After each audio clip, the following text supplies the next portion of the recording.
Assalamu alaikum students. Hope you are doing fine at home. I am Asim bin Salim. I welcome you all in the physics class with a new lesson. Our topic is resolution of forces. Since we are studying chapter number 4, that is turning effect of forces. So in the previous class we discussed about like and unlike parallel forces. Later on we discussed about addition of forces, in which we discussed the rule, that is head to tail rule, used for vector addition, and we use it for to compute or to add forces.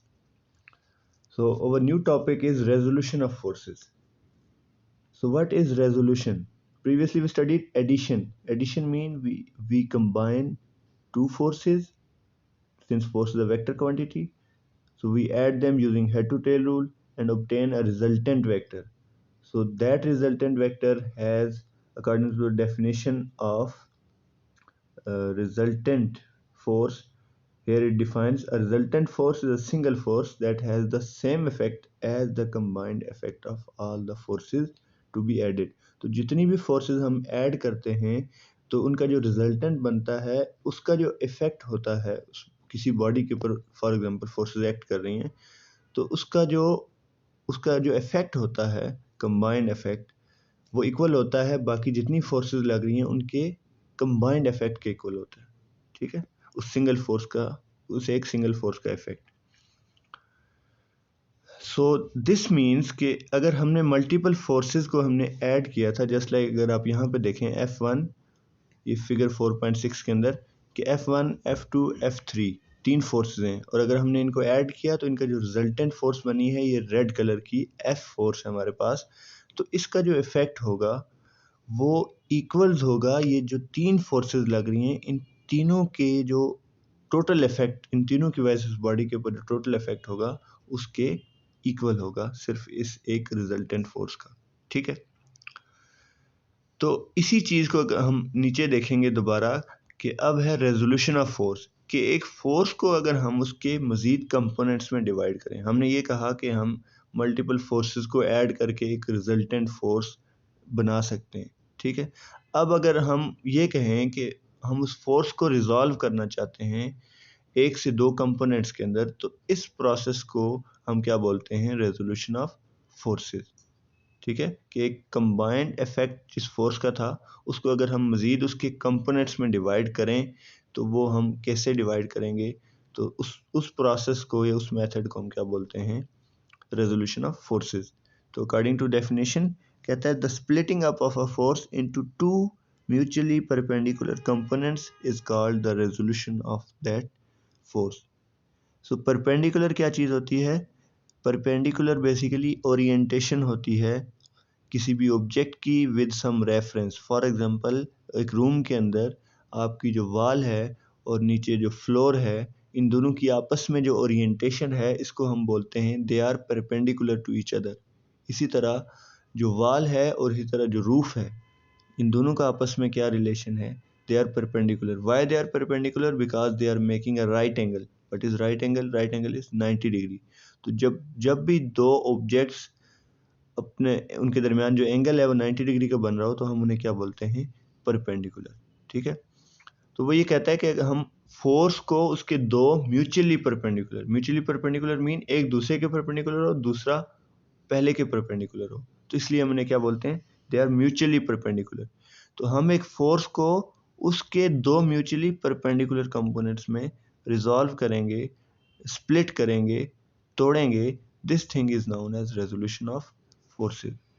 ठीक है, तो कहता है कि if a force is formed from two mutually perpendicular components, हम कहते हैं अगर फोर्स दो म्यूचुअली परपेंडिकुलर कंपोनेंट से मिलकर बनी है तो हम उन कंपोनेंट्स को क्या बोलते हैं, they are called as perpendicular components.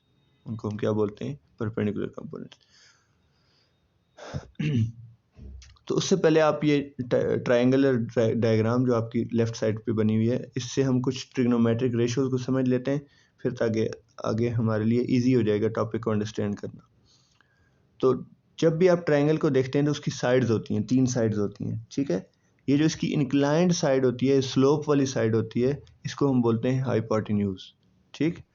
और एक जो ये नीचे लाइन है, अगर आप इसको देखें लार्ज करके, हमारे पास ए से सी जो लाइन सेगमेंट है, इसको उसने बेस लिखा हुआ है, जबकि बी सी जो लाइन सेगमेंट है जो राइट साइड पे है, उसको उसने परपेंडिकुलर लिखा हुआ है। सो परपेंडिकुलर उसको क्यों कह रहा है कि बेस के अकॉर्डिंग वो क्या है, कौन सा एंगल बना रहा है, 90 डिग्री का। ये पिंक लाइन आपको शो कर रही है स्क्वायर फॉर्म में। ये क्या बता रहा है कि इन दोनों के दरमियान एंगल क्या है, 90 डिग्री। बेस तो कोई भी चीज़ बेस हो सकती है। जब दूसरी चीज़ को आप उसके ऊपर ओरिएंट करोगे जिस एंगल के ऊपर, उसकी वजह से हम जो जो ऑब्जेक्ट उसके ऊपर प्लेस्ड है उसकी ओरिएंटेशन को हम देखते हैं। तो ये जो लाइन है ये बेस के साथ 90 डिग्री के एंगल के ऊपर ओरिएंटेड है, इसलिए हम इसको बोलते हैं कि परपेंडिकुलर। ठीक है। So perpendicular base and hypotenuse. Okay. तो कुछ मैथमेटिक्स के अंदर, ट्रिग्नोमेट्री के अंदर आपने कुछ पढ़ी होंगी रेशोज ट्रिग्नोमेट्री की। वो क्या कहता है कि साइन थीटा किसके इक्वल होता है, परपेंडिकुलर डिवाइडेड बाय बेस। ठीक है। परपेंडिकुलर ओवर बेस हम अगर परपेंडिकुलर ओवर हाइपोटेन्यूज करें तो हमारे पास साइन थीटा आ जाता है। सो यहाँ पे क्या बनेगा, perpendicular line, length of the line segment B C. So B C divided by hypotenuse क्या है हमारे पास, ए से बी तक कंप्लीट लाइन। ठीक है। तो अगर हम यहाँ पे जो हमने एडिशन ऑफ फोर्सेस पढ़ा है उसको देखें तो हम कहते हैं कि ए और सी, ए से सी एक लाइन है, इसको हम कहते हैं कि ये एक वेक्टर है, फिर बी से सी एक दूसरा वेक्टर है। तो ये दोनों ऐड हो रहे हैं और ए से बी उनका क्या होगा, रिजल्टेंट वेक्टर होगा। ठीक। सो दिस मीन्स कि अगर हम सिर्फ हमारे पास ए और बी गिवन हो तो हम उसके रिजल्टेंट वेक्टर, उसके कंपोनेंट्स हम क्या कर सकते हैं, डिराइव कर सकते हैं या स्प्लिट कर सकते हैं उसको उसके कंपोनेंट्स में। ठीक है।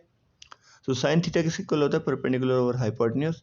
कॉस थीटा होता है base over hypotenuse and tan theta होता है perpendicular over base.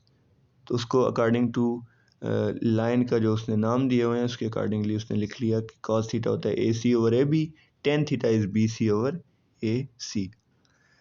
So moving on, हमारे पास एक फोर्स गिवन है, हम उसको स्प्लिट अप करना चाहते हैं इनटू इट्स कंपोनेंट्स, जिस प्रोसेस को हम क्या बोलते हैं, रेजोल्यूशन ऑफ फोर्सेस।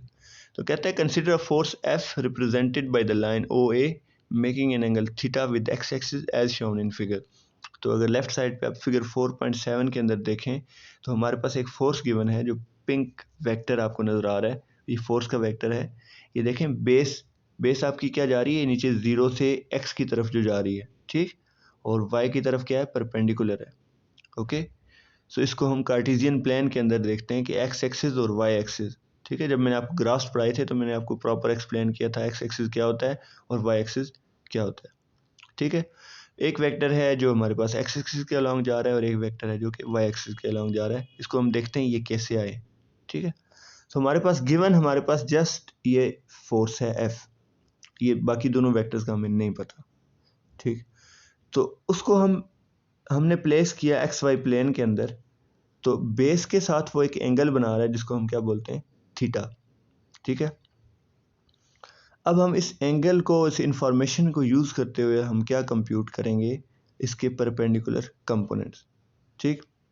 सो कहता है draw a perpendicular A B on X axis from A. तो ये अगर आप इस लाइन सेगमेंट को देखें, जो वेक्टर हमारा फोर्स का है, ये किसके इक्वल है, ओ, इसका स्टार्टिंग पॉइंट ओ है, एंडिंग पॉइंट ए है, तो ओ ए के इक्वल्स है। ठीक है। तो कहता है पॉइंट ए से अगर आप परपेंडिकुलर ड्रा करें, परपेंडिकुलर मीन एक ऐसी लाइन ड्रा करें जो नीचे आके बेस के ऊपर यानी एक्स एक्सिस के ऊपर 90 डिग्री का एंगल बनाए। तो ये हमने ब्लू लाइन ड्रा कर दी जो कि हमारे पास बी से ए को ज्वाइन कर रही है। तो इसलिए उसने कहा कि ड्रा परपेंडिकुलर ए बी, वो हमने परपेंडिकुलर ड्रा किया। फिर कहता है according to head to tail rule O A is the resultant of vectors represented by O B and B A. तो जब हमने परपेंडिकुलर ड्रा किया तो उसने एक्स एक्सिस के ऊपर आके एक पॉइंट के ऊपर कट किया एक्स एक्सिस को। ठीक। उस पॉइंट को हमने बोल दिया बी पॉइंट। ठीक। अब हमारे पास ओ से बी तक एक लेंथ आ गई। इसको आप ये समझें कि एक तरफ से सनलाइट फॉल कर रही है। ठीक है। और ये हमने कोई ऑब्जेक्ट रख दिया और उसका शेडो पड़ रहा है। ठीक। तो ये उसका शेडो जहाँ पड़ेगा उस एरिया को हमने क्या बोल दिया, एक्स एक्सिस के ऊपर उसका जो जो शेडो बन रहा है जिस जगह पे, उसको हमने क्या बोल दिया कि ये उसका एक्स कंपोनेंट है। ठीक है।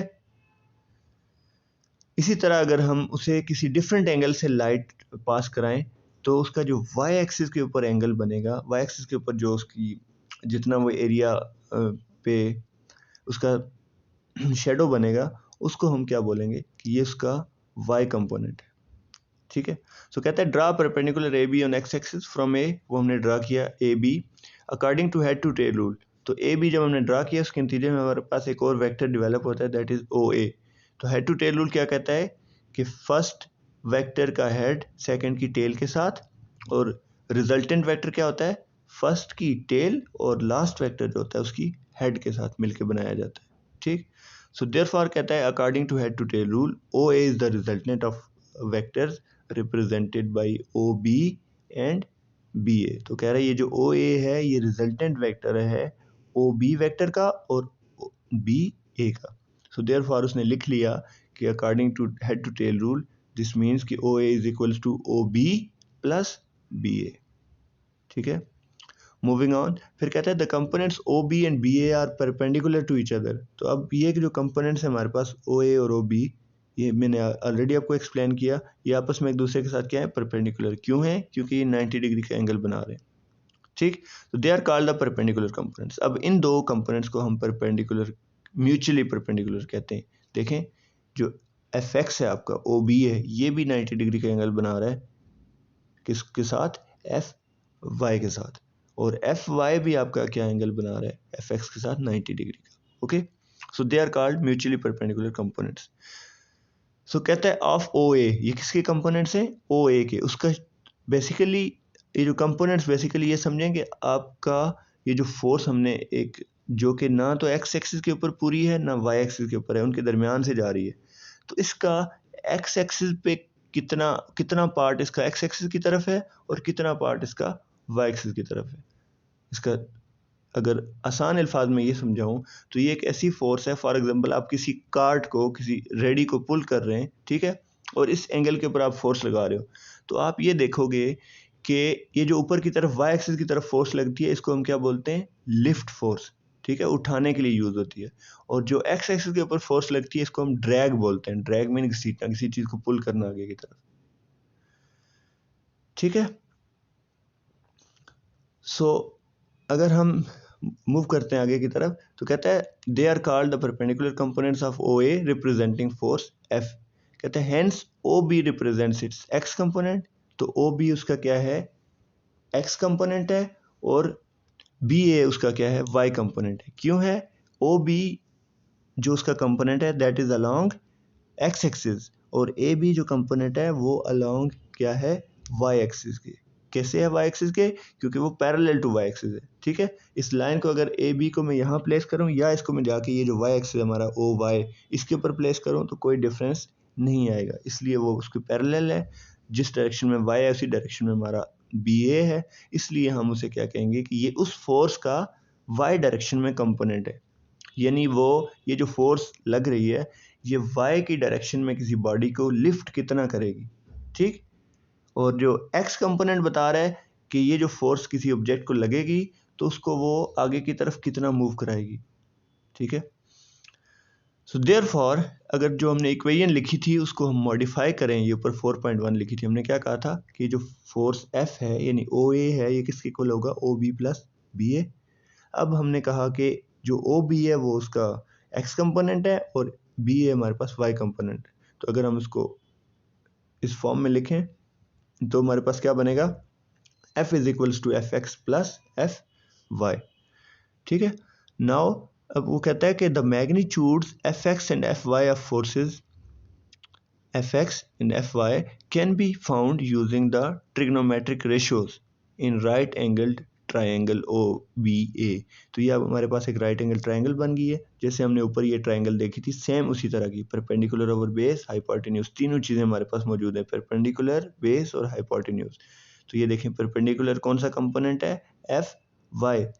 वर्टिकल कंपोनेंट्स या हॉरिजॉन्टल कंपोनेंट्स कौन सा है हमारे पास, एफ एक्स, ओके, यानी बेस। और जो एफ है हमारे पास वो क्या बना रही है, हाइपोटेन्यूज। तो अगर आपको पाइथागोरस थ्योरम याद हो तो वो क्या बोलता है कि हाइपोटेन्यूज का square is equals to perpendicular का स्क्वायर प्लस बेस का स्क्वायर।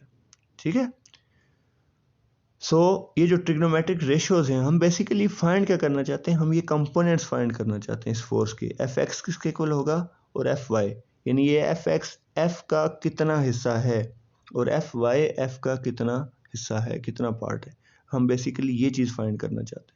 ठीक, तो उसके लिए एफ एक्स हमारे पास क्या है, परपेंडिकुलर। सो हमारे पास जो परपेंडिकुलर और फोर्स, दूसरा कंपोनेंट हम वाई एक्स को नहीं यूज़ कर सकते, हम एफ को यूज़ करेंगे, यानी इस फोर्स को। ठीक है, इस कंपोनेंट का एफ एक्स का एफ के साथ क्या रिलेशन है और एफ वाई का एफ के साथ क्या रिलेशन है, तो उस रिलेशन को हम जस्टिफाई करने के लिए ट्रिग्नोमेट्रिक रेशियोज को यूज़ करते हैं। सो देयरफॉर एफ एक्स हमारे पास कौन सी लाइन है, अगर ऊपर आप देखो ट्राइंगल में, तो एफ एक्स को उसने बेस कहा हुआ है।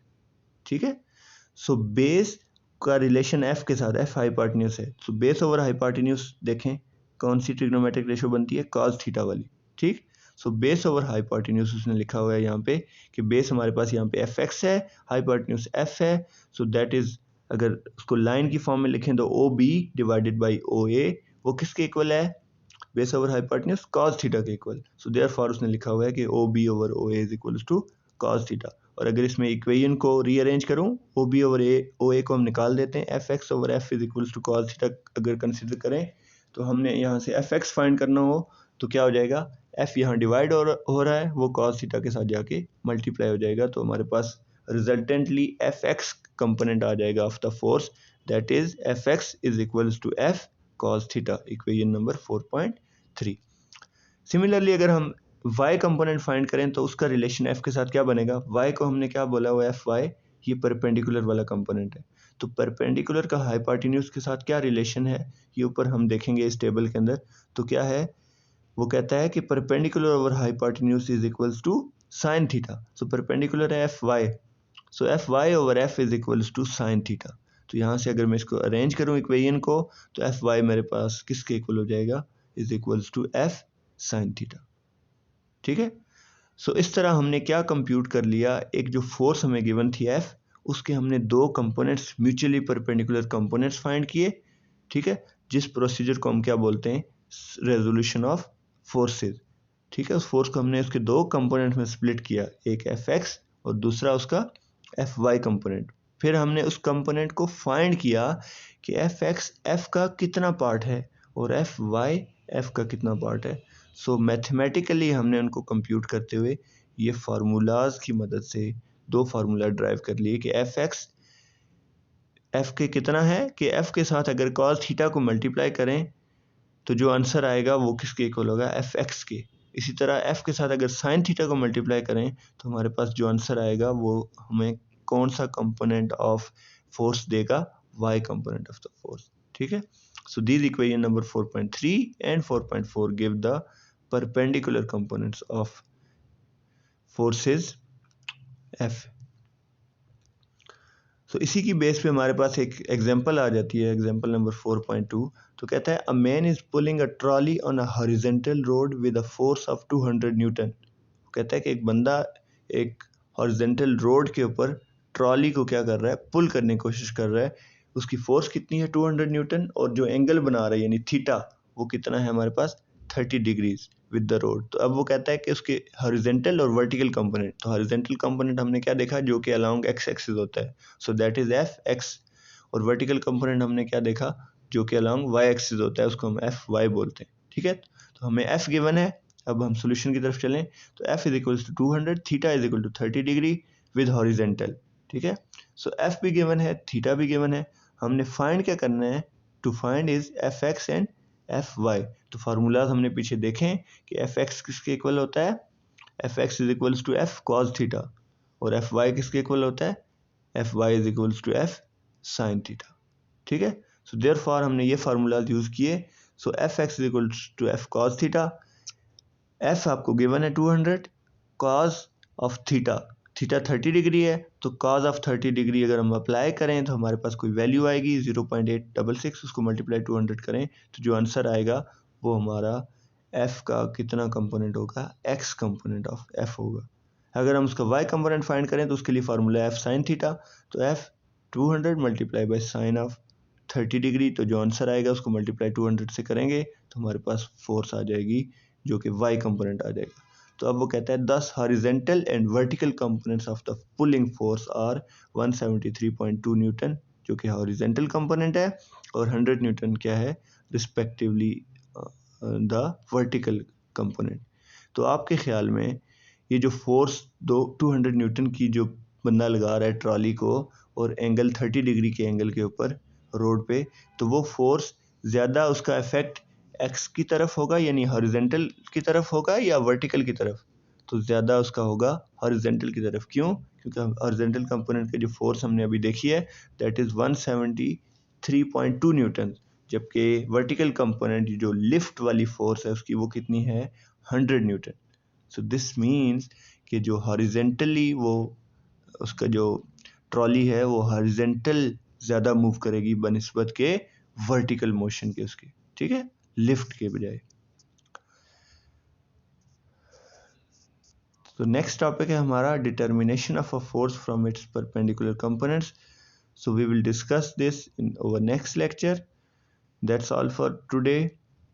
Homework will be shared on the portal and as well as on the WhatsApp group, so you have to write them neatly on your notebook। ठीक है, सिंपल सा इसका होमवर्क है, जस्ट एक छोटा सा क्वेश्चन होगा कि what is resolution of forces, तो उसका आंसर गिवन होगा, आपने उसको होमवर्क नोटबुक के ऊपर नोट करना है, और उसके साथ साथ हमारे पास कुछ डिटेल्ड क्वेश्चन भी गिवन होंगे उसमें, तो वो आपने लिखने नहीं है। ये बेसिकली लॉन्ग क्वेश्चन है, रेजोल्यूशन ऑफ फोर्सेस, ये एक लॉन्ग क्वेश्चन है, ये आपने नोटबुक के ऊपर नोट नहीं करना, ये एज इट इज बुक से आपने मेमोराइज करना है, ठीक है।